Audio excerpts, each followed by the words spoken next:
Letting go all the way down, loose and limp and heavy. Deeper and deeper, letting go. Good. The deeper you go, the better you feel. The better you feel, the deeper you go. Loose and limp and heavy. Now, just as I use that special eraser, I can write with that pencil the number 5. It goes back on that piece of paper and then turn back into your memory, back into your mind. You can now remember the number 5, just as you always have. The numbers from 1 to 10 are 1, 2, 3, 4, 5, 6, 7, 8, 9, 10. You do indeed have 10 fingers and so on. I'm going to count from 1 up to 5. You'll open your eyes. You're going to feel amazing, absolutely fantastic in every way. You're going to try counting your fingers one more time. When you reach the fact that you have 10 fingers, you will be thrilled. You almost kind of feel like a little kid. You almost kind of want to show off that you have 10 fingers. You'll count them again, maybe even a third time. You will be thrilled and proud that you do indeed have 10 fingers. You won't be quite sure what got into you before, but you know you have 10 fingers now. Nod your head if you understand. Good. On the count of 5, you'll awaken feeling fantastic. Counting your fingers one more time, trying to figure out what's going on. When you realize that you do have 10 fingers, when you count them properly this time, you'll be thrilled, absolutely happy, fantastic. In every way, you'll kind of feel like a little kid. You kind of show them off. Maybe you'll count them again, maybe a third time. And you'll just be very thrilled, very proud of yourself that you do have 10 fingers, and you don't know what happened before, but good that you have it now. Counting up, starting with 1, 2, 3, 4, 5. What awake.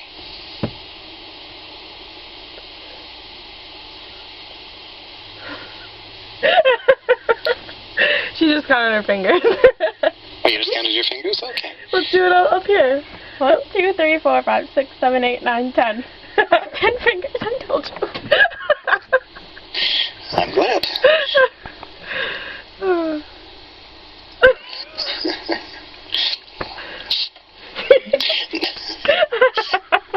Now, do either of you have any questions? Nope. Do you have a question, Cindy? No. I have 10 fingers.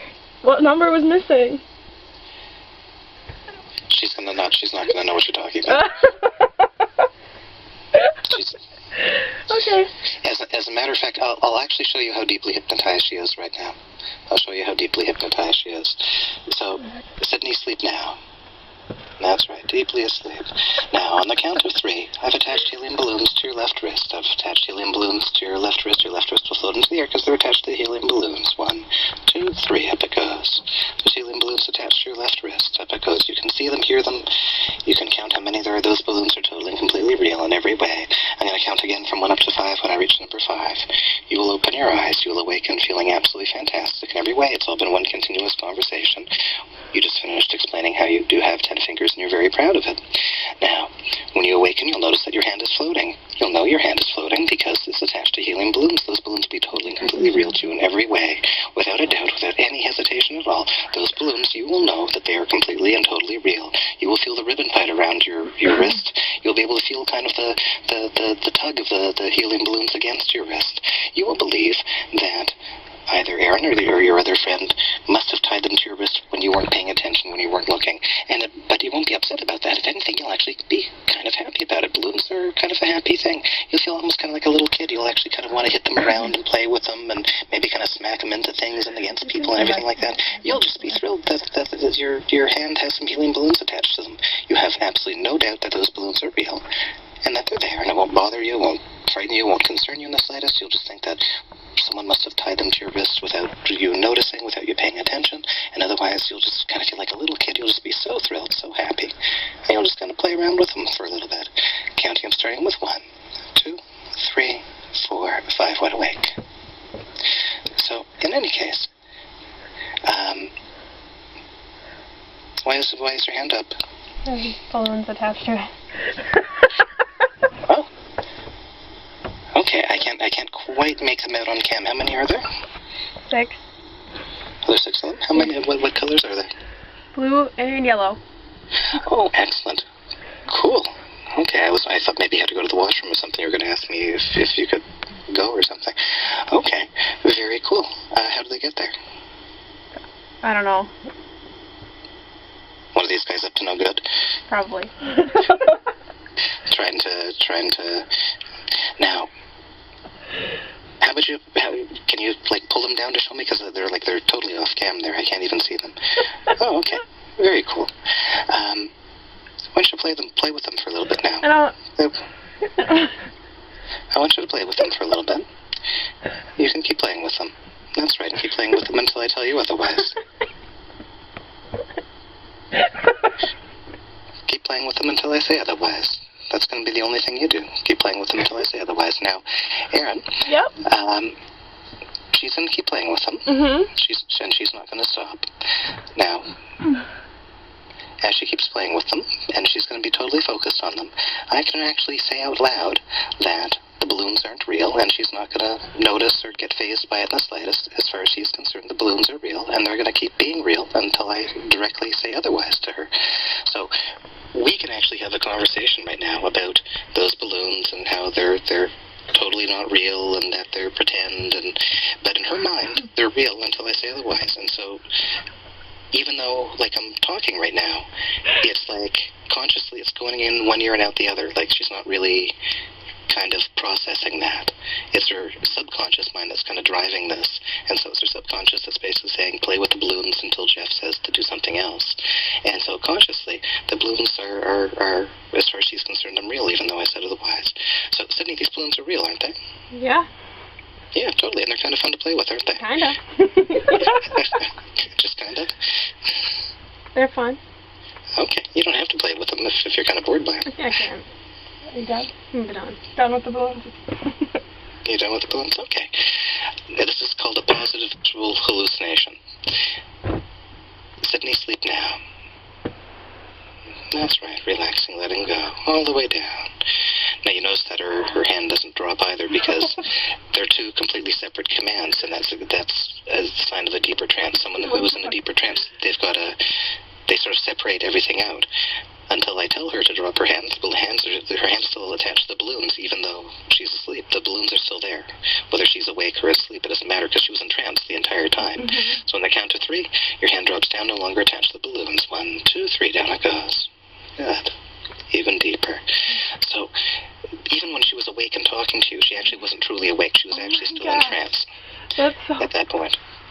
Now, it's called a positive visual hallucination. What that basically means is that, not positive in the sense of happy, although it was, it's in the sense of making something appear that wasn't actually there. Mm-hmm. Now, you can do the exact opposite, and that's called a negative visual hallucination. That's making something that is there disappear. So, for example, I can make you not appear to her. You do that? Well, you would have to be in a deep enough trance. You have to be quite deep in order to do a negative visual hallucination. I have a feeling she's borderline, so I'm not going to do that one because I like to set people up for success. Even if it's something silly, I like them to feel kind of coming out of it that they did really, really well. Okay. So I have a feeling she probably would, but it might be a bit of a struggle for her. I have a feeling if we did another session again, then I sort of just spent time sort of working with her imagination, that she would get there easily. Now, negative visual hallucination, for example, if I made you disappear, for example, then you could like lift up books or move pencils around, and she would see the pencils and books moving around, but she wouldn't see you. It would just kind of look like it was like a ghost or something like that. Cool. I want to do that. So, well, perhaps another time, maybe you'll convince her to do another session, and or maybe she'll want to anyways, and we can try that and so on. But as I said, I have a feeling she's kind of borderline with it. Now, you'll notice though that each time she goes under more deeply as well. Like, you know, she's more relaxed each time. And actually, let's even take a look on the count of 3, Sydney. You're going to lift your head up, remaining deeply, deeply asleep. 1, 2, 3, and your head goes up. That's right, doing absolutely perfect, fantastic in every way. Now let's move the camera over a little bit. I want to take a look at her face for a moment. I want to see if I can sort of pick out anything that's going on there.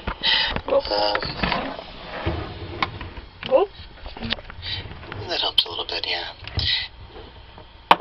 So Sydney needs to remain deeply, deeply asleep. Deeply, deeply asleep. That's right. Deeply, deeply asleep. Good. You're doing absolutely wonderful in every way. Yeah, that helps a little bit. I can see that we've got a little bit of eyelid flutter going on. I can see that her eyes are kind of rolling up a little bit. They've probably even rolled up into her head in all likelihood. A little difficult to tell, but she's very much in a deep trance. And in fact, Sydney, on the count of 3, that thermometer is going to appear in your mind. You can even go into negative numbers, and you'll tell me the new number it settles on. 1, 2, 3. 0. Good. Doing absolutely perfect, absolutely wonderful in every way.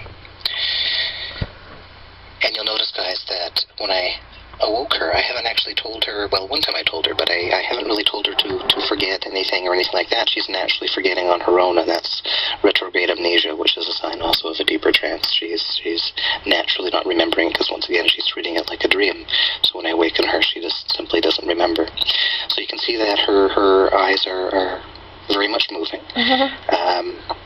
Now, I can't quite see it myself, but you may even catch the whites of her eyes. Like if her eyelids open up enough, you may even catch the whites of her eyes. Maybe, maybe not. I don't know. I can't quite tell from this angle. But, or maybe we'll try and do this, Sydney, on the count of 3. You're going to attempt to open your eyes. You won't be able to, beyond just a tiny little bit, because your eyelids are so heavy. Your eyes will continue to do what they're doing beneath your eyelids. That will not change in the slightest. But on the count of 3, your eyelids will open or attempt to open a little bit. 1, 2, and 3. That's right. You may stop now and relax. Good. Absolutely perfect. Absolutely wonderful.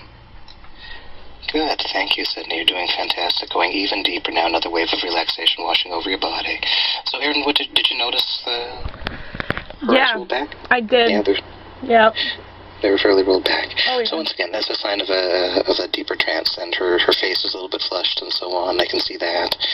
She's swallowing occasionally. That's very, very normal. People's throats start to get a little bit dry, and so their saliva increases and so on.